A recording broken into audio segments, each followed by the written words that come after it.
Praise lord, హల్లెలూయా. దేవునికి స్తోత్రము. మన ప్రభువును రక్షకుడైన యేసుక్రీస్తు వారి నామాన్ని బట్టి తండ్రి అయిన దేవునికి లెక్కించలేని స్తోత్రములు. కూడి వచ్చిన మీ అందరికి కూడా పేరు పేరు చెప్పిన వందనాలు సహోదరులారా. మరి దినమున యేసుక్రీస్తు వారి యొక్క పునరుద్ధానమును గూర్చి, యేసుక్రీస్తు ప్రభు వారి యొక్క పునరుద్ధానమును గూర్చి చెప్పుకొనబోయే ముందు మన తాతలు, మన ముత్తాతలు, అంతకంటే ముందున్న మన కుటుంబస్తులు, మన పితరులు ఎవరైతే ఉన్నారో, మన పూర్వీకులు ఎవరైతే ఉన్నారో, వారు పాడుకున్న ఒక పాట పాడుకుని మనము పునరుద్ధానం అంటే ఏంటో తెలుసుకుందాం. మన తాత ముత్తాతలు ఇలా పాడుకున్నారంట. ఏమని పాడుకున్నారంటే, ఒక తాత వచ్చి మరొక తాతను అన్నాడంట, ఒరే ఒరే ఎండలు కాసేది ఎందుకురా అని అడుగుతున్నాడంట. ఇతను జవాబిస్తున్నాడు, ఒరే మబ్బులు పట్టేటందుకురా అంటున్నాడంట. మబ్బులు పట్టేది ఎందుకురా? వర్షం పడేటందుకురా. వర్షం ఎందుకు పడాలరా? పంటలు పండేటందుకురా. పంటలు ఎందుకు పండాలరా? కడుపులు నిండేటందుకురా. కడుపులు ఎందుకు నిండాలరా? మనుషులు బ్రతికేటందుకురా. మనుషులు ఎందుకు బ్రతకాలరా? ఆఖరికి చచ్చేటందుకురా. మనుషులు ఎందుకు చావాలరా? తర్వాత ఆ ప్రశ్నకి జవాబు చెప్పలేదు. మనుషులు ఎందుకు చావాలంటే తర్వాత ఏముందిరా, తర్వాత ఏమీ లేదురా అని అక్కడితో మన పూర్వీకులు, మన తాత ముత్తాతలు పాట పాడుకుని అక్కడ దాకా పాడుకుని ముగించారంట. అంటే మనకు పూర్వీకులకి పాడుకున్న పాటలో నిస్వార్థం ఉన్నది. స్వార్థము లేని పాట అది. పాపం వారికి ఏమీ తెలియదు. వారికి ఎంతవరకు తెలుసు అంటే, చాలా మట్టుకి కూడా మనిషి పుట్టటం, బ్రతకటం, కష్టపడటం, పనిచేయటం, చనిపోవటం, దీంతో మనిషి యొక్క అంతం, ముగింపు. అంతటితో మనిషి ముగింపు అయిపోయింది. అంతటితో మనిషి యొక్క జీవం పరిపూర్ణమైపోయింది. మనిషి జీవితం క్లోజ్ అయిపోయిందని చాలామంది కూడా అదే ఈవిలో బ్రతికి, అదే ఆలోచనలో బ్రతికి చనిపోయిన వారు మన మన కుటుంబస్తులు ఎంతోమంది ఉన్నారు.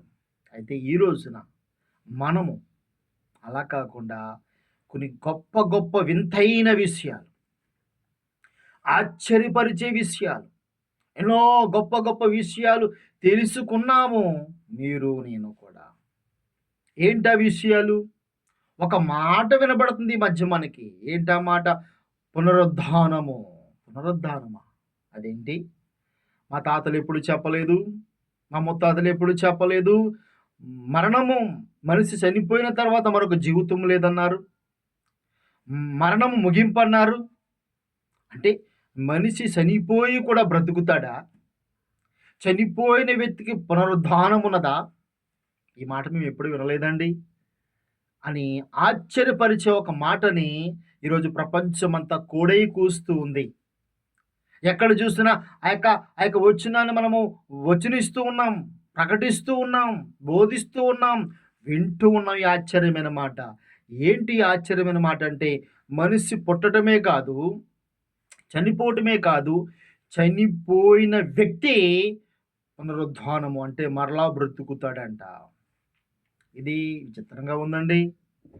మేము ఎప్పుడూ విన్నాము, ఏదో గొంగల పురుగు అలాగే మరి సీతాకోక సిలుకలా మారుతుందంట. ఇటువంటి చిన్న చిన్న విషయాలు ఏమి ఉన్నాం, కానీ మనిషి కూడా చనిపోయి బ్రతుకుతాడా? ఇటువంటి విషయాలు కూడా ఉన్నాయంటే ఉన్నాయి. నిరూపించబడింది, చరిత్రలో నిరూపించబడిన విషయాన్ని మనం ఈరోజు చూసుకుంటూ ఉన్నాం. అయితే యేసుక్రీస్తు ప్రభు యొక్క పునరుద్ధానము మనం ఏం నేర్చుకుంటున్నాము? దాని నుంచి మనకు వచ్చే లాభం ఏంటి? సంతోషం ఏంటి? ఆనందం ఏమిటి? ఏం నేర్చుకోవాలి మనం అంటే ఒకసారి లేఖనాన్ని చదువుకుందాం. మత్తయి సువార్త 27వ అధ్యాయము 62వ వచనం చదువుతున్నాను. మత్తయి సువార్త 27వ అధ్యాయము 62వ వచనం. మరునాడు అనగా సిద్ధపరచు దినమునకు మరుషడు దినమున ప్రధాన యాజకులను పరిశీలును పిలాతునొద్దకు కూడి వచ్చి, అయ్యా, ఆ వంచుకుడు సజీవుడై ఉన్నప్పుడు 3 దినములైన తర్వాత నేను లేచు లేచుదునని మాకు జ్ఞాపకమున్నది. కాబట్టి 3వ దినము వరకు సమాధిని భద్రము నాజ్ఞాపించము. వాని శిశువులు వచ్చి వాని ఎత్తుకుని పోయి ఆయన మృతుల్లో నుండి లేచినని ప్రజలతో చెప్పుదురేమో. అప్పుడు మొదటి వంచుకుని కంటే కడపట్టి వంచిన మరి చెడ్డదయున్నని చెప్పిరి. అందుకు పిలాతు, కావలి వారు ఉన్నారు కదా, మీరు వెళ్ళి మీ చేతనంత మట్టుకు సమాధిని భద్రము చూడని వారితో చెప్పును. వారు వెళ్ళి కావలి వారిని కూడా ఉంచుకుని రాత్రికి ముద్ర వేసిన సమాధిని భద్రము చేసిరి. చదవబడిన లేఖనం మీకు చాలా మటుకు అర్థమయ్యే ఉంటుంది. అర్థం కాకపోతే విషయం ఏమిటంటే, శాస్త్రులు, పరిసయ్యులు, ఆ రోజుల్లో మత బోధకులు, మత పెద్దలు ఎవరైతే ఉన్నారో వాళ్ళందరూ కూడా అంటండి పిలాతు గారి దగ్గరికి, ఆ రోజుల్లో రాజుగా ఉన్న పిలాతు యొద్దకు వెళ్ళి, పిలాతు గారు రాజుగారు, ఇదిగో ఆ వంచుకుడు, ఎవరిని మాట్లాడినారనుకున్నారు? యేసు ప్రభు వారిని. యేసు ప్రభు వారిని వారు సంబోధించే సంబోధన ఎంత భయంకరంగా ఉందంటే వంచుకుడు అని పిలుస్తున్నారండి వాళ్ళు. ఆయన మరి బ్రతుకున్నప్పుడు నేను 3వ దినాన్ని లెగుస్తాను, పునరుద్ధానముతో లెగుస్తాను, నాకు మరణం ముగింపు కాదు అని చెప్పి ఆయన లెగుస్తానని ముందే మాకు చెప్పాడు. మాకు జ్ఞాపకం ఉంది. అంటే గుర్తుపెట్టుకోండి, ఇది ఎంత విచిత్రం ఏంటంటే, యేసు ప్రభు గారు చనిపోయి మరి 3వ దినం లెగుస్తానని ఆజ్ఞాపించాడు. ఆయన బోధంతా అదే, ఆయన చెప్పే బోధంతా కూడా అదే. విచిత్రం ఏమిటంటే, యేసు ప్రభు వారు లెగుస్తారని శత్రువు అనగా శాస్త్రులు, పరిసయ్యులకి నమ్మకం ఉంది, కానీ యేసు ప్రభు వారు కూడా తిరిగిన శిశువులకి జ్ఞాపకం లేదంటండి. మీకు అర్థమవుతుందా? ఇప్పుడు యేసు ప్రభు గారు చనిపోయారు కదండి, వాళ్ళ శిశువులు అనుకుంటున్నారు అయిపోయిందిరా, గురువు గారిని చాలా భయంకరంగా చంపేశారా, ఇంకెందుకురా మన జీవితాలు, ఏదో అనుకున్నాం, యేసు ప్రభు సూపర్ న్యాచురల్ పవర్ అనుకున్నావురా, అయ్యో ఎంత గొప్ప మరి దేవుడిని కనుగొన్నావురా మనము, ఆ దేవుడు మనకు ఎంతో రక్షణ ఇస్తాడు అనుకున్నావురా, ఎప్పుడు మనతోనే ఉంటాడు అనుకున్నావురా, ఇలా చచ్చిపోయాడేంట్రా, ఎంత భయంకరంగా చచ్చిపోయాడంట్రా, ఎంత భయంకరమైన చావురా, సమాధిలో పెట్టేశారు, ఇంకెక్కడ వస్తాడ్రా, వెళ్ళిపోదాం, మన పనులు మనం చేసుకుందాం, ఒరే పోదాంరా అని ఎవరి కాళ్ళు కూడా ఆలోచించుకుంటూ ఎటీ తోసని పరిస్థితుల్లో ఏదో అక్కడక్కడ తిరుగుతున్నది. కానీ శాస్త్రులు, పరిసయ్యులు, ఇదిగో సద్దూకీయులు, వీళ్ళకి నిద్ర పట్టట్లేదు, వీళ్ళకి భయం వేస్తుంది. ఒకవేళ ఇతను లేపుతారేమో, శిశువులు అసలు మర్చిపోయారండి, ఆయన లెగుస్తాడనే మాటే మర్చిపోయారు. వాళ్ళ పనులు వాళ్ళ బాధలో వాళ్ళు ఉన్నారు, కృంగిపోతున్నారు. కానీ వీళ్ళు ఎంత నెట్వర్క్ చేస్తున్నారో చూడండి. పిలాతు దగ్గరికి వెళ్ళిపోయారు, ఇంకా భద్రం చేయాలి, ఆ సమాధికి సెక్యూరిటీ పెంచాలి, పోలీసుల్ని పెంచాలి, ఇదిగో దానికి భద్రం చేసి లాక్కొయ్యాలి, తలుపులు ఇంకా మూయాలి, ఇంకా ఎక్కువ రాళ్ళు పెట్టాలి. ఇదిగో ఆ యేసు ప్రభును బహుశా ఎవరైనా ఎత్తుకుపోతారేమో, శిశువులు ఎత్తుకుపోయి లెగిసాడని ప్రచురం చేస్తారేమని పిలాతు దగ్గర కాగితాలు తెచ్చుకుని సంతకాలు పెట్టించుకుని సైన్యాన్ని పెంచారంట, భద్రతను పెంచారంట.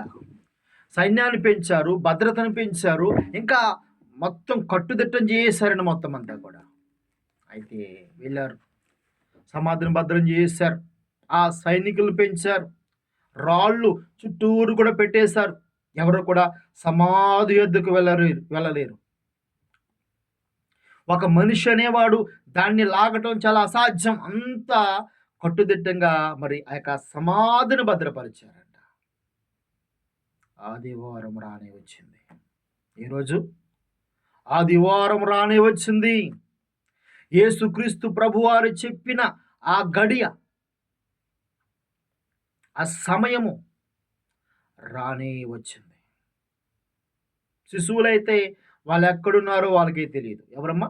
శిశువులైతే వాళ్ళు ఎక్కడున్నారో వాళ్ళకే తెలియదు, ఎక్కడెక్కడో ఉన్నారు పాపం వాళ్ళు. అయితే ఆదివారం ఇంకా చీకటగా ఉండగానే ముగ్గురు స్త్రీలు వాళ్ళు కూడా యేసు ప్రభు లెగుస్తాడని వెళ్ళలేదు కానీ ఆ సమాధి బయటికి వెళ్ళి సుగంధ ద్రవ్యములు, సాంబ్రాణి ఇవన్నీ ఆ సమాధి పైన పూసి, అంటే మన ఇండియా సమాధి వేరు, ఆ ఇజ్రాయెల్ దేశంలో పెట్టే సమాధులు వేరేగా ఉంటాయి. ఒక ఒక ఒక గదిలాగా ఉంటుంది. ఆ గదిలో మనుషులు పెడతారు గృహది. బయట ఏమైనా పూసుకోవాలి, మనం పూసుకోవాలనుకుంటే. అంటే మనం ఏం చేస్తాం, డైరెక్ట్‌గా సమాధికి పూస్తాం మనం కదండీ! సమాధికి పూస్తాం. అలా సమాధి అంటే మన సమాధులు వేరు, వారి సమాధులు వేరు. వారి సమాధి ఎలా ఉంటదంటే ఒక గది మాదిరిగా ఉంటది. లోపల మనిషిని పెట్టేస్తారు. ప్రేత వస్త్రములు చుట్టబెట్టి లోపల పెట్టేస్తారు. బయట ఏమైనా చేసుకొని వచ్చేయాలి. తీరగా ఈ ముగ్గురు స్త్రీలు వెళ్ళారంట. ముగ్గురు స్త్రీలు వెళ్తే ఇందులో అప్పటికే సమాధి తెరవబడి ఉందంట. హల్లెలూయా! ఏముందంటమ్మా? ఆ సమాధి తెరవబడి ఉన్నదంట. తెరవబడి ఉంటే అందులో ముగ్గురు స్త్రీలు కూడా అక్కడ ఒక వ్యక్తిని చూశారు. ఆ వ్యక్తి ఎవరంటే దేవదూత. దేవదూత కనపడ్డాడు వాళ్ళ ముగ్గురికి కూడా. ఎప్పుడైతే వాళ్ళు దేవదూతను చూశారో ఆ దూతను చూసిన వెంటనే అందులో ఇద్దరు స్త్రీలు పరుగో పరుగు, పరుగో పరుగు, తుపాకు దెబ్బకు మరలా కనపడలేదు, పారిపోయారు. ఒక్క స్త్రీ మాత్రం నిలబడిపోయింది. ఆమె మగ్దలేను మరియ. గతంలో 7 దెయ్యములు పట్టబడి, బాధించబడి, హింసింపబడి, ఆ సమాధానం లేని స్థితిలో ఆమె ఉంది. ఆమె బ్రతుకు శూన్యం. ఆమె లోకంలో ఉన్నప్పుడు ఎవరూ పట్టించుకోలేదు. ఆమె గురించి ఎవరు బాగు చేయలేకపోయారు. కానీ యేసుక్రీస్తు ప్రభువారు బ్రతికుండగా ఆమెను స్వస్థపరిచాడు. ఆమెలో ఉన్న భయంకరమైన వ్యాధుల నుంచి, దెయ్యముల నుంచి విడుదలిచ్చాడు ఆమెకి. ఆ కృతజ్ఞత ఆవిడలో ఉండిపోయింది.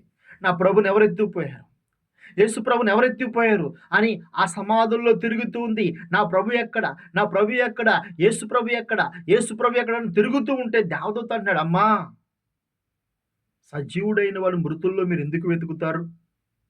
ఆయన సజీవుడు, ఆయన ఇక్కడ లేడు, లెగిసిపోయాడు ఆయన. మీరు ఎందుకు సజీవుడైన మృతుల్లో వెతుకుతారు మీరు వెళ్ళి? అంటే లెగిసిపోయిన యేసుక్రీస్తు ప్రభువారిని మీరు వెళ్ళి సమాధుల్లో వెతుకుతారు ఎందుకు? ఈరోజు మనలో చాలామంది, మన వాళ్ళు కొంతమంది డబ్బులు లేకపోయినా, కొంతమంది డబ్బులు పోజేసుకుని మరి ఇజ్రాయెల్ దేశం వెళ్తున్నారండి. కొంతమంది డబ్బులు ఉన్న వాళ్ళు వెళ్ళినా వాళ్ళ ఇష్టం. కొంతమంది ఏంటంటే ఇజ్రాయెల్ యొక్క దేశం వెళితే యేసుప్రభువారు అక్కడే పుట్టాడు, అక్కడే పెరిగాడు, అక్కడే చనిపోయాడు, ఆ సమాధి చూడాలి, ఆయన పుట్టిన ఊరు చూడాలి, వెళ్తే ఆశీర్వాదమేమో, దీవెనేమో అనే చిన్న ఏదో ఒక బలహీనతతో ఉంటారు. తప్పు.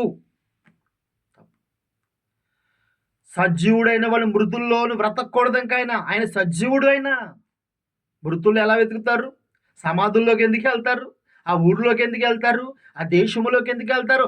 ఇప్పుడు యేసుక్రీస్తు ప్రభువారు ఒక రాష్ట్రానికి, ఒక దేశానికి, ఒక ప్రాంతానికి దేవుడు కాదు, ప్రపంచానికి దేవుడు. ఇప్పుడు యేసు ప్రభు అంటే లెగిసిపోయిన తర్వాత ఇదిగో భూమి మీదను, భూమి క్రిందను, పరలోకములోను నాకు సర్వాధికారం ఇవ్వబడింది. ఇప్పుడు యేసుక్రీస్తు ప్రభు యావత్ ప్రపంచానికి దేవుడు. నేను యావత్ ప్రపంచం నా స్వాధీనంలో ఉన్నది. అంటే గతంలో ప్రపంచానికి దేవుడు కాదంటే దేవుడు కాదని కాదు, అందరికీ దేవుడు ఆయన. కానీ ఆయన శిలువ మరణం ద్వారా ప్రపంచాన్ని ఆకర్షించుకోవాలని, ప్రపంచం నేను మీ కొరకు చనిపోయానని చెప్పడానికి అప్పుడు దాకా అన్యులకు కూడా స్వార్థ వెళ్ళలేదండి. అప్పుడు అంటున్నాడు శిశువులతో, నేను భూమి మీద, భూమి క్రింద, పరలోకంలో సర్వాధికారం సంపాదించుకుని వెళ్ళండి, సర్వ సృష్టికి సువార్త ప్రకటించినప్పుడు చెప్పాడు ఆయన. అయితే విషయం ఏమిటంటే ఎప్పుడైతే ఆ సమాధిలో నుంచి ఆయన బయటకు వచ్చాడో ఎవరికి కనబడలేదు ఆయన. ఆయన మగ్దలేను మరియ, నా ప్రభు ఎక్కడ, నా ప్రభు ఎక్కడ, నా ప్రభు ఎక్కడ అని ఏడుస్తుంటే, బాధపడుతుంటే ఆమె బాధను చూడలేక, ఆమె ఏడుపును చూడలేక, ఆమె బాధను చూడలేక, ఆమె ఏడుపును చూడలేక యేసుక్రీస్తు ప్రభువారు ఆమెకే కనపడ్డాడని, ఇంకెవ్వరికీ కనపడలేదు. అప్పుడు ఆమె వెళ్ళి, అంతకన్నా ముందు ఒక సీన్ ఉంటుంది చూడండి, ఒక సన్నివేశం ఉంటుంది. మత్తయి సువార్త 28వ అధ్యాయము 4వ వచనం. అతనికి భయపడుట వలన కావలి వారు వణికి చచ్చిన వారు వలె నుండిరి. ఎవరు వీళ్ళు? అక్కడ కావలా ఉన్న సైనికులు. ఎంతమంది కావలా ఉన్నారో మనకు తెలియదు. కాపలాగా ఉన్న సైనికులు, పోలీసు వారంట అండి, యేసు ప్రభువును చూడలేదని మళ్ళిన వాళ్ళు. వాళ్ళకంత ధన్యత ఎక్కడండి? యేసు ప్రభు వారిని కాదు, అక్కడున్న కావలి వారు చూస్తా దూతను చూశారంట. దూతను చూసేసరికి ఆ దూతను చూసేటప్పుడు భయపడిపోయారంట, వణుకుపోయారంట. అతనికి భయపడటం వలన కావలవారు వణికి చచ్చిన వారు వలె నుండిరి. సైనికులు, శాస్త్రులు, పరీక్షలు ఏమనుకున్నారు తెలుసండి? రేయ్, మనం సైన్యాన్ని పెంచేస్తే, మన సమాధిని భద్రం చేస్తే ఎవ్వడు రాడు, ఇంకా ఆయన లోపలికి రాలేడు, వీళ్ళు బయట లోపలికి పోలేరు. ఆయన ఏమో బయటకు రాలేడు, వీళ్ళు లోపలికి పోలేరు. సమాధి భద్రం చేయండిరా, సైన్యాన్ని పెంచండిరా, పోలీసులను పెంచండిరా అన్నారు. ఆ పోలీసులు, ఆ సైన్యం ఏమైపోయారంటండి, వణుకుపోతున్నారంట, భయపడిపోతున్నారంట. అయ్యో బాబోయ్, ఎవరిని చూసి? యేసు ప్రభు వారిని చూసి కాదు. ఒక దేవదూతను చూస్తేనే సైనికులు భయపడిపోయారు. ఒక దేవతను చూస్తేనే కంగారు అయిపోయారు. చచ్చిన వారు వలె అయిపోయారంట. చచ్చిన వారు వలె అయిపోయారంట. కాబట్టి మరణము ఆయన బంధించి ఉండుట అసాధ్యము. మరణం యేసుక్రీస్తు ప్రభు వారిని బంధించలేకపోయింది. అందుకే యెరూషలేము ప్రాంతంలో ఒకే ఒక సమాధి ఖాళీగా ఉందండి, ఖాళీగా ఉంది. సందర్భంలో ఒక సందర్భాన్ని మీకు చెప్పాలి.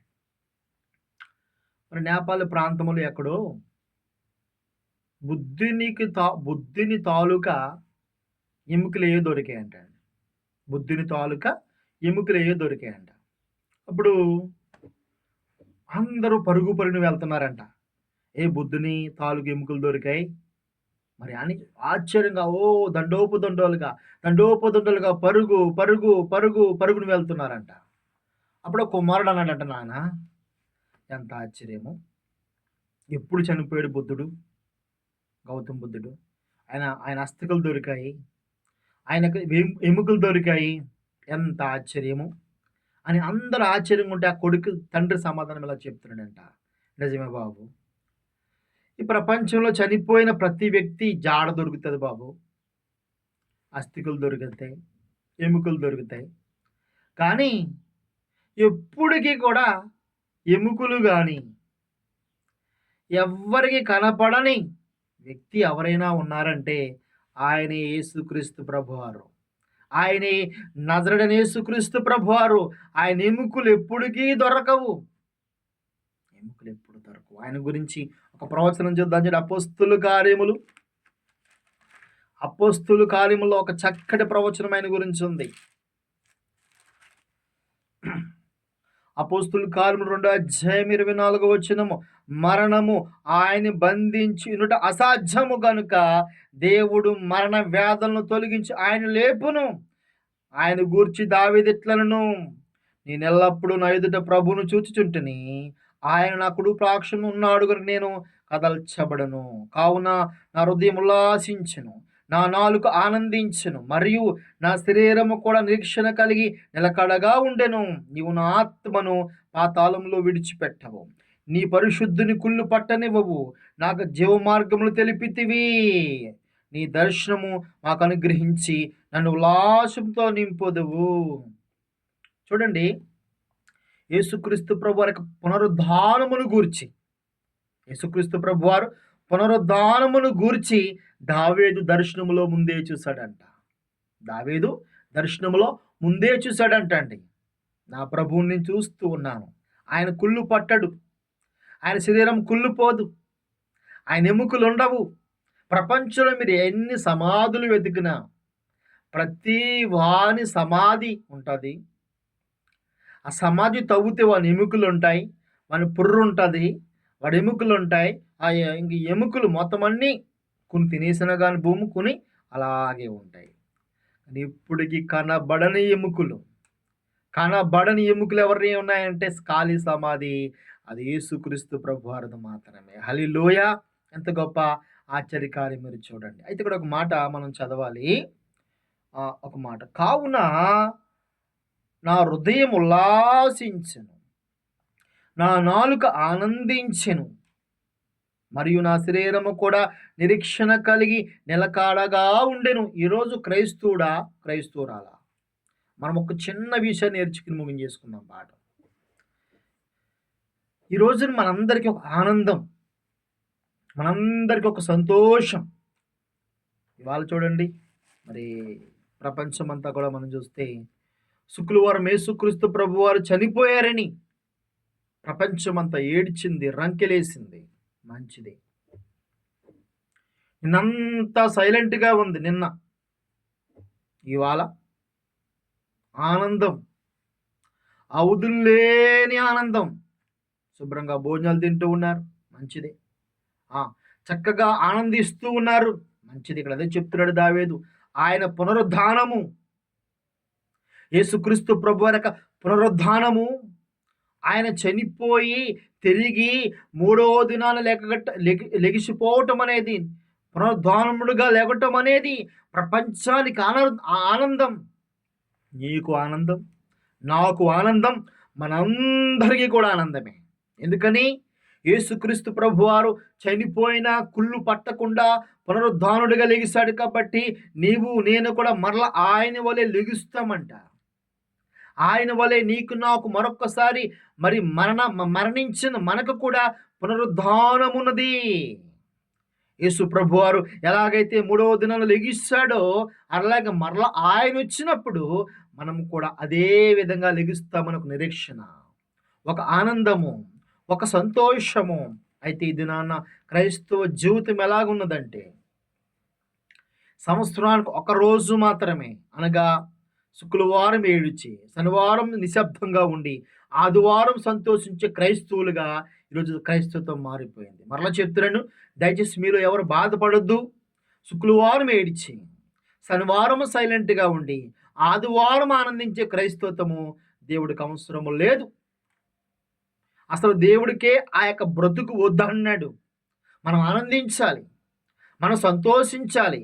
ఎప్పుడు ఆనందించాలి, ఎప్పుడు సంతోషించాలి, ఎప్పుడు ఆనందంగా ఉండాలి అంటే కీర్తనల గ్రంథము చూడండి, కీర్తనల గ్రంథము 118వ కీర్తన 22వ వచనం. ఇల్లు కట్టువారు నిషేధించిన రాయి, మూలక తలరాయి ఆయనే, ఆయను మూలక తలరాయి ఆయను, అది యెహోవా వలన కలిగినది, అది మన కనులకు ఆశ్చర్యము. ఇది యెహోవా ఏర్పాటు చేసిన దినము, దీని యందు మనము ఉత్సాహించి సంతోషించేదము. యెహోవా ఏర్పాటు చేసిన దినమేది? ఇవాళేనా? సంవత్సరానికోసారా? ఏమండి, సంవత్సరానికోసారండి? యెహోవా ఏర్పాటు చేసిన దినం ఒకటి ఉంది. ఏంటి ఆ దినము? ఈ ఈ వచనాలు మీరు చదువుకుంటే దేనికోసం ఈ లేఖనాలు చెబుతూ ఉన్నదంటే, యేసుక్రీస్తు ప్రభువారు లెగిసిన దినం గురించి చెప్తున్నాడు. యేసు ప్రభువారు పునరుద్ధానుడుగా లేగటం, సజీవుడిగా లేవటం, ప్రపంచానికి ఆనందం, ప్రపంచానికి సంతోషం. అయితే ఇది సంవత్సరాలకు ఒకసారి చేసుకునేది కాదు. వారం ప్రతి ఆదివారము ఆ ఆదివారాన్ని బట్టి ఆనందించాలి, సంతోషించాలి, లేడు వలె ఉల్లాసించాలి. ఇవాళ ఎంతమంది ప్రతి ఆదివారం ఆ విషయంలో ఎంజాయ్ చేస్తూ ఉన్నారు ప్రభువుని బట్టి. ఎంతమంది ఇదన ఆదివారాన్ని బట్టి ఆనందపడుతూ ఉన్నారు, సంతోషపడుతూ ఉన్నారు. దేవుడు ఏర్పరిచిన ఆ దినము, ఆదివారం అనే దినము, ఆదివారానికి అంత గొప్ప పేరు ఎందుకు వచ్చిందంటే, గొప్ప విలువ ఎందుకు వచ్చిందంటే, ఆ రోజు నీ రాజు, నా రాజు, మన ప్రభు లెగిసిన రోజు, లెగిసిన దినం. దాని యందు మనందరం ఏం చేయాలి? ఆనందించాలి, సంతోషించాలి. ఎందుకంటే ఒక నిరీక్షణ, నేను యేసు ప్రభు వారే మరలా లెగిస్తాను, యేసుక్రీస్తు ప్రభువారి వల్లే నేను చనిపోయిన మళ్ళీ ఆయన వల్లే లెగిస్తాననికే ఆనందించాలంట, సంతోషించాలంట, గంతులు వేయాలంట. యేసు ప్రభువారు ఆ యొక్క ఆదివారం ఆరాధన బట్టి ఆనందించేవారు ఎంతమంది? ఇవాళ చాలామంది కూడా సంవత్సరానికి వచ్చేవారు కొంతమంది. ఆదివారం వచ్చిందంటే ఒకవేళ ప్రార్థనకు వెళ్ళినా కానీ ఏడుస్తూ వెళ్ళేవారు కొంతమంది, బాధపడుతూ వెళ్ళేవారు కొంతమంది, భోగోదయం వెళ్ళేవారు కొంతమంది, పక్కింటి వారు వెళ్తున్నారు కదా మనం కూడా వెళ్ళాలని వారు కొంతమంది, పాస్టర్ గారు బాధపడతారేమో అని వెళ్ళేవారు కొంతమంది, నిరాశతో వెళ్ళేవారు కొంతమంది. అసలు ఆదివారాన్ని బట్టి అనగా పునరుద్ధాన ఆదివార ఆరాధన బట్టి ఎంతమంది సంతోషిస్తున్నారు, ఎంతమంది ఆనందిస్తున్నారు, ఎంతమంది ఆ యొక్క ఆనందాన్ని అనుభవిస్తూ ఉన్నారంటే ఈరోజు చాలామంది కూడా ఆదివారం వెళ్ళేవారు తక్కువ మంది, ఒకవేళ వెళ్ళినా దాన్ని ఆస్వాదించేవారు కూడా కొంతమంది. వాస్తవానికి యేసుక్రీస్తు ప్రభువారికి సాదృశ్యంగా ఉన్న, ఆయన శరీరానికి సాదృశ్యంగా ఉన్న రొట్టె, ఆయన రక్తాన్ని సాదృశ్యంగా ఉన్న ద్రాక్షరసము ఆదివారం తప్పనిసరిగా మనం తీసుకోవాలి. ఆదివారం తీసుకోవాలండి. కొన్ని సంఘాలైతే నెలకి ఇస్తూ ఉంటుంది, కానీ వాస్తవానికి బైబిల్ ప్రకారంగా మనం చూసుకుంటే కూడుకుంటాం. మన ఆదివారం పక్కగా కూడుకుంటాం కదండి. ఆ కూడుకున్న ప్రతి ఆదివారం కూడా ఆ ప్రభు బలలో మనం పాలు పంచుకోవాలి. ఎందుకో తెలుసా? దేవుడు చెప్పాడు పాత నిబంధనలో, ఇది యెహోవా ఏర్పాటు చేసిన దినము. నిజంగా క్రైస్తవుడికి ఈ పునరుద్ధానమే లేకపోతే అసలు క్రైస్తవుడు అవటమే వేస్ట్. పునరుద్ధానము లేకపోతే అసలు మనం యేసు ప్రభుని నమ్ముకోవడమే వేస్ట్. పునరుద్ధానము గురించే కదండి మనము, ఈ పునరుద్ధానము గురించే కదా ఇవాళ ఇంత ప్రయాసపడుతున్నాం. లోకాన్ని విడిచిపెట్టుకుంటూ ప్రభుకు దగ్గరవుతున్నాం. ప్రభులో బ్రతకాలని, ప్రభులో ఆనందించాలని, లోక ఆశను విడిచిపెట్టుకుంటూ మరి మనము కొంచెంగా ప్రభుకు దగ్గరవడానికి ప్రధానమైన కారణము పునరుద్ధానము. దీనితో మనం ఆనందించాలి. అంతేగాని ఇది ఒక సంవత్సరానికి ఒకసారి ఆనందించి ఆదివారం కనుక మనం అందులో ఆనందించకపోతే, ఆ ఆదివారం వచ్చిందంటే ఎప్పుడులారా మనము లేడు వలె గంతులు వేయాలంట. అంటే గంతులు అనేది స్టేజ్ల మీద డ్యాన్సులు ఏమని కాదు, ఆనందం. లేడి కంటే అండి అడవిలో నీరు దొరికితే ఎంతో ఆనందం అంట. అలాగే ఆదివారం వచ్చిందంటే మనం ఆ ఆదివారం దినమున ప్రభువులు ఆనందించాలి. కొంతమంది అండి మరి ఆదివారం పని ఉందని పనికి వెళ్ళిపోతారు, జాబ్ చేసే వాళ్ళు మరొక పనికి వెళ్ళిపోతారు. ఎవరిని మనం చూసుకున్నాం, జాబ్ చేసే వాళ్ళు చూసుకున్నాం, కూలి పని చేసుకున్న వాళ్ళని చూసుకున్నా, ఎవరు యేసు ప్రభుని నమ్ముకున్నా వారు ఆ దినాన్ని బట్టి ఆదివారము వచ్చిందంటే మనకు అవధులేని ఆనందాన్ని పొందుకోవాలి, అవధులేని సంతోషాన్ని పొందుకోవాలి. తిండి ఉన్నా లేకపోయినా, బట్టలున్నా లేకపోయినా, ఇంటిలో ఎలా ఉన్న ఏ పరిస్థితుల్లో మనం ఉన్నా సరే ఆ రోజు ఆ ప్రభువును బట్టి, ఆ పునరుద్ధానమును బట్టి మనం ఆనందించాలి. ఎందుకంటే అది శక్తి. అదే కదండి మనకు ఆధారం ఇవాళ. యేసుక్రీస్తు ప్రభువారు పునరుద్ధానుడై లెగిస్తాడంటే ఎంత గొప్ప కార్యం అది. అది మనకేం చెబుతుందంటే నీకు నాకు కూడా ఆయన కొంతకాలంలో విమోచన ఇవ్వబోతున్నాడు, ఆ పరలోక రాజ్యం తీసుకెళ్ళబోతున్నాడు. నా తండ్రి ఇంట అనేక నివాసములు కలవన్నాడు. కాబట్టి ఏదో మనకి ఇక్కడ ఏదో లేదనో బాధపడాల్సిన పని లేదండి. చాలామంది కూడా ఒక రోజు, అందుకే మరి యాషావు గురించి అంటాడు, ఒక పూట కూటు కోసం తన జాష్టత్వపు హక్కును అమ్మేసుకున్నాడు అంటాడు యాసావు.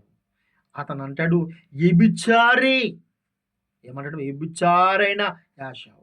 అంటే ఒక పూట తిండి కోసం అంట అతడు ఏం చేశాడంటమ్మా, తన తన తన హక్కును అమ్మేసుకున్నాడు, జాష్టపు హక్కును అమ్మేసుకున్నాడు. ఈరోజు నిన్ను కూడా ఒకరోజు కూలి పని కోసమో, ఒకరోజు ఏదో పని ఉందనో, ఏదో ఆ రోజు ఏదో చేసుకోవాలనో ఆ దినాన్ని నిర్లక్ష్యం చేస్తే కనుక చాలా నష్టపోతావు నువ్వు. ఆదివారం ఆరాధించటం అనేది ఆశీర్వదించబడ్డానికి సూచన, దీవించబడ్డానికి సూచన. దీవించబడి ఈ ఈ పాత్రలో తీసుకునే మనం, అంటే ఈ పాత్ర ఏ పాత్ర? యేసు రక్తము, యేసు శరీరం తినబోతున్న మనం ఆశీర్వాదము. అది మనకు ఆశీర్వాదం అంట. అందుకే ఆ రోజు నీకు 5,000 రూపాయలు పని కలిసి వస్తున్నా సరే నువ్వు మానకూడదు. ఎంత గొప్ప కృపది. ఆ కృపను వ్యర్థపరుచుకోవద్దునప్పుడులారా. ఆ రోజున వేరే వేరే పనులేమీ పెట్టుకోవద్దు. ఆ ఒక్కరోజైనా ప్రభుకు కేటాయించండి. ఆ ఒక్కరోజు నమ్మకస్తుడిగా మీరుండండి. ఆ ఒక్కరోజు ప్రభు పనిలో ఉండండి. ఆ ఒక్కరోజు ప్రభు సేవలో ఉండండి. మీరు నమ్మకస్తులుగా ఉంటే ఆయన మీ పట్ల నమ్మకస్తులుగా ఉంటాడు. మీరు నమ్మకం లేని వాడుగా ఉంటే ఆయన కూడా నమ్మకం లేని వాడుగానే ఉంటాడు. ఎంతకాలం మీకు చెప్పినా, ఎన్ని వర్తమానాలు చెప్పినా చాలామంది కూడా ఆ ప్రభు ఏర్పాటు చేసిన దినాన్నందు సంతోషించరు, ఆనందించరు. అయితే మనం ఈ గల్ఫ్ కంట్రీల్లో చూసుకుంటే మనకి ఎలాగ ఆదివారం ఆరాధనకి వెళ్ళే అవకాశం మనకు లేదు. కాబట్టి ఇక్కడ శుక్రవారం మాత్రమే వెళ్తాం. ఆ రోజైనా సరే ప్రభువును మనం ఆనందించాలి. ఆ రోజుని ప్రభువును స్తుతించాలి. కాబట్టి మరణము, అందుకేనంట యేసు ప్రభు గారు చనిపోయినప్పుడంట అందరూ కూడా కొంతమంది ఏడిచారంట, కొంతమంది సంతోషించారంట. చనిపోయాడురా, అయిపోయాడురా, క్లోజ్ అయిపోయింది యేసు చరిత్ర, యేసు ఇంకా లేడు అన్నారంట. ఇప్పుడు యేసే క్రీస్తయ్యాడు. చనిపోయిన ఆయన మరణ సమాధులను బద్దలు కొట్టుకుని బయటికి వచ్చాడు. మరణమా నీ ముళ్ళెక్కడా, మరణమా నీ విజయం ఎక్కడా అన్నాడండి. మరణము ఆయన బంధించుండలేకపోయింది. మరణము ఆయన బంధించున్నట్టు అసాధ్యము. మరణము ఆయన బంధించలేకపోయింది నా ప్రియ సహోదరుడా సహోదరి. కాబట్టి మరణాన్ని ఆయన మింగివేశాడు. మరణము లేకుండా ఆయన మరణాన్ని మింగివేశాడు యేసుక్రీస్తు ప్రభువారు. కాబట్టి ఈ రోజున మనం నీకు నాకు ఉన్న ఒకే ఒక ఆలోచన, మరణాన్ని మింగివేసి ఆయన ఏం చేశాడు తెలుసండి? పునరుద్ధానములు ఇచ్చాడు మనకి. ఏమి ఇచ్చాడమ్మా? పునరుద్ధానం. మనకి నీవు నేను కూడా మరికొంతకాలంలో బ్రతుకుతాం. యేసుక్రీస్తు వారు ఎలాగైతే చనిపోయిన వ్యక్తి బ్రతికాడో మనం కూడా అలాగే బ్రతుకుతాం. అయితే ఇక్కడ ఒక చిన్న విషయం క్లారిటీ ఇవ్వాలి. యేసు ప్రభు వారే కాకుండా పరిశుద్ధ గ్రంథంలో చాలామంది బ్రతికారు, చనిపోయిన వారు చాలామంది బ్రతికారు. లాజరు బ్రతకలేదా? ఏది కుమార్తె బ్రతకలేదా? పాత నిబంధనలో ఏలియా బ్రతికించలేదా? ఎలీషా బ్రతికించలేదా? ఆ బ్రతకటం వేరు, యేసుక్రీస్తు ప్రభువారు బ్రతకటం వేరు. వాళ్ళందరూ కూడా చనిపోయారు, మళ్ళా లెగిస్తారు. ఎలాగమ్మా? లాజర్ని యేసు ప్రభు గారు చనిపోయాక యేసు ప్రభు లేపాడు కదండి. కొన్నాళ్ళు బాగానే ఉన్నాడు లాజరు, మళ్ళా చచ్చిపోయాడు. ఏలియా ఒక కుర్రోడిని లేపాడు, బతికాడు, చనిపోయిన వ్యక్తిని బతికించాడు. మరలా కొంతకాలం మరలా చచ్చిపోయాడు. కాబట్టి ఈ లోకంలో ఉన్న ఏదైతే ఉందో, చచ్చిపోయిన వారు బ్రతికారు, మళ్ళా చచ్చిపోయారు. కానీ యేసుక్రీస్తు ప్రభు వారు బ్రతికిన బ్రతుకు అది కాదు, ఆయన లెగిసిన విధానం అది కాదు. మరణము మరి ఎన్నడూ లేకుండా ఆయన మృంగి వేసెను. ఆయన మరలా చనిపోలేదు. ఇదిగో ఒక వచనం చదివి మనం ముగించగలం. ప్రకటన గ్రంథము 1వ అధ్యాయము, ప్రకటన గ్రంథము 1వ అధ్యాయము 5వ వచనం. నమ్మకమైన సాక్షియు, మృతుల్లో నుండి ఆది సంభూతుడిగా లేచిన వాడును, భూపతులకు అధిపతి అయిన యేసు క్రీస్తు నుండి కృపా సమాధానములు మీకు కలుగునుగాక. ఎలాగంటమ్మా? నమ్మకమైన సాక్షియు, మృతుల్లో నుండి ఆది సంభూతుడిగా లేచిన వాడు. ఆది సంభూతుడు యేసుక్రీస్తు ప్రభువారు లెగిసినట్లు ఇప్పుడు మట్టికి ఇంకెవ్వరూ లెగలేదు. ఆదాము కానీ, అవ్వమ్మ గారు కానీ, అబ్రహాము గారు కానీ, ఇంకా వీళ్ళందరూ కూడా పరదేశుల ఆత్మస్వరూపులుగానే ఉన్నారు. యేసుక్రీస్తు ప్రభువారు ఒక్కరే మహిమ శరీరముతో లెగిశాడండి. అది మరణము లేని శరీరం, అంతము లేని శరీరం. అదే మనం త్వరలో పొందుకోబోతున్నాం. అబ్రహాము గారు వీళ్ళందరూ కూడా ఇంకా పరదేశంలో మూలుగుచు ఉన్నారు. ఇప్పుడు పరలోకం, ఎప్పుడు వెళ్తామో పరలోకం. ఎందుకంటే వాళ్ళందరూ కూడా యేసుక్రీస్తు ప్రభువారిని చూశారు, కానీ తండ్రిని ఇంకా ఎవరు చూడలేదండి. అయితే యేసు ప్రభు అంటాడు, నన్ను చూసిన వాడిని తండ్రి చూసినట్టు కాదా అంటాడు. అది కూడా వాస్తవం అనుకోండి. అయినా కూడా వాళ్ళకి ఆశ, అబ్రహాం గారికి వీళ్ళందరికీ కూడా పరలోకం వెళ్ళాలి, పరలోకం వెళ్ళాలి. పరలోకం వెళ్ళాలంటే మనం కూడా వెళ్ళాలి. అందరము ఒకేసారి వెళ్ళాలి. వాళ్ళు వెళ్ళిపోవడానికి ఉండదండి. మనందరం ఒకేసారి ఆ పరలోక దర్శనం చేయాలి. ఇదిగో ఆయన త్వరగా వచ్చుచున్నాడు. అది ఇక్కడ వచ్చినామండి. ఒకసారి చూద్దాం. ఒకసారి నేను మూసేసాను.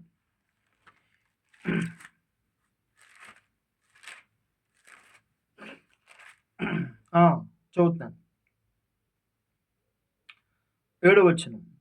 ఇదిగో ఆయన మేఘాహరుడై వచ్చుచున్నాడు, ప్రతి నేత్రము ఆయన చూచెను, ఆయన పొడిచిన వారు చూచిద్దరు, భూజనులందరూ ఆయన చూచి రొమ్ము కొట్టుకుందరు. అవును, ఆమేన్. చూసారండి? ఇదిగో ఇప్పుడంట ఆయన త్వరగా వచ్చేస్తున్నాడంట. ఇప్పుడు చూడండి, క్రైస్తవులుగా మనందరికి ఒక పాఠం ఏంటంటే, ఇంకా మనము ఏదో ఆయన పుట్టాడని పుట్టినరోజు చేసుకోవటం, చనిపోయాడనేమో చనిపోయిన రోజు చేసుకోవటం, మళ్ళా మూడో రోజు లేచిపోయిన రోజు చేసుకోవటం. ఏం చేస్తున్నాం మనం? పుట్టినరోజు చేసుకున్నాం. ఆయన బర్త్‌డే, యేసుప్రభు బర్త్‌డే చేసుకున్నాం. తర్వాత చనిపోయిన రోజు చేసుకున్నాం. లెగిసిన రోజు చేసుకున్నాం. 3 రోజులు చేసుకున్నాం మనం. మరి ఇంకో రోజు ఉందండి. ఇదిగో నేను త్వరగా వచ్చుచున్నాను. ఎవరి క్రియలు చెప్పిన వాడికి నేను ప్రతిఫలం ఇస్తానన్నాడు. కాబట్టి ఇప్పుడు యేసుక్రీస్తు ప్రభువారు పుట్టాడని, చనిపోయాడని, తిరిగి లెగిసాడని, దానికంటే ప్రాముఖ్యమైనది మరొకటి ఉన్నది. అది ఆయన రాబోచున్నాడు త్వరగా. దానికి మనం ఏం చేయాలి? సిద్ధపాటు కలిగి ఉండాలి. అందుకే యేసుప్రభు లాస్ట్ ఒక మాట చెప్పాడు, ఇదిగో మీరు సర్వ సృష్టికి వెళ్ళండి, సర్వజనులకు శిశువులుగా చేయమన్నాడు. సర్వజనులను నాకు శిశువులుగా చేయమన్నాడు.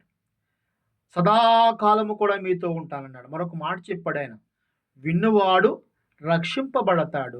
విన్నవాడికే సువార్త, వినని వాడికి సువార్త చెప్పవలసిన పని ఏమీ లేదు. ఇవాళ మన వాళ్ళు చాలామంది బాధపడిపోతున్నారు. ఆ ప్రాంతానికి రావద్దన్నారు, ఈ ప్రాంతంలోకి రావద్దన్నారు, వెళ్తే తిడుతున్నారు. తిడితే మానేయటమే. ఎందుకంటే ప్రభు లేఖనం చెప్తుంది, మీరు వెళ్ళండి, వాళ్ళు చేర్చుకుంటే వెళ్ళండి.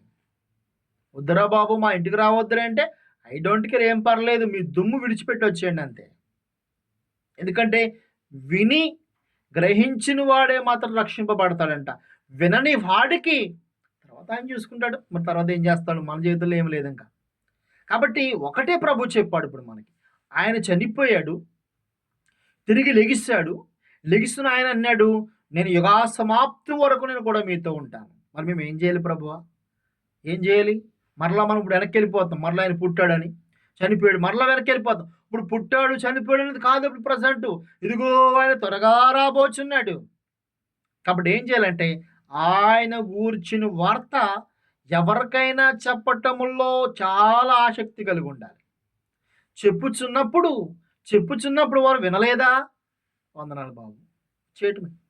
వాళ్ళ మీద యుద్ధం ప్రకటించటము, వాళ్ళని దూషించటము, వాళ్ళ గురించి మనం ఇంకేమీ పని లేదు. వీలైతే ప్రార్థన చేయడమే వారి కోసం. అంతే తప్ప వాళ్ళ మీద యుద్ధం చేయవలసిన పని మనకి లేదు. వాళ్ళ మీద మనమేదో వాళ్ళ మతోన్మాదులు అంటానికి కూడా లేదు. యేసుప్రభు ఒకడే చెప్పాడు, మీరు చెప్పండి రాబాయ్, వింటారు.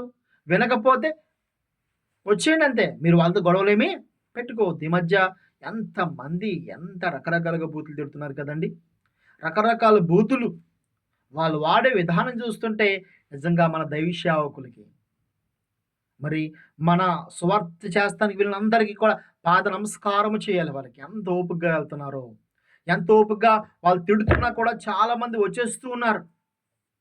చాలా సంతోషం.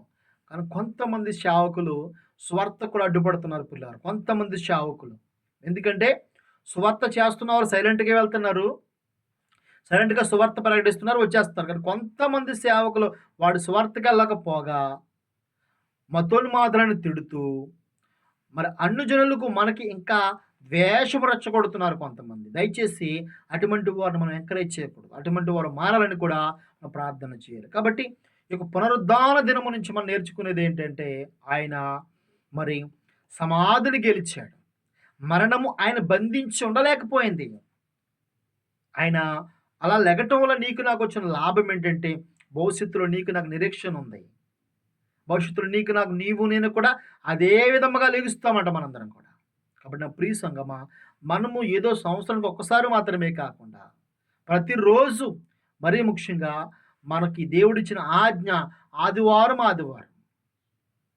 ఆయన ఆరాధిస్తూ, ఆయనలో సంతోషిస్తూ, ఆయన ఇచ్చిన బలారాధనలో పాల్గొంటూ ముందుకు వెళ్ళాలని కోరుకుంటూ నా మాటలు ముగిస్తున్నాను. God bless all you. అందరికీ వందనాలండి.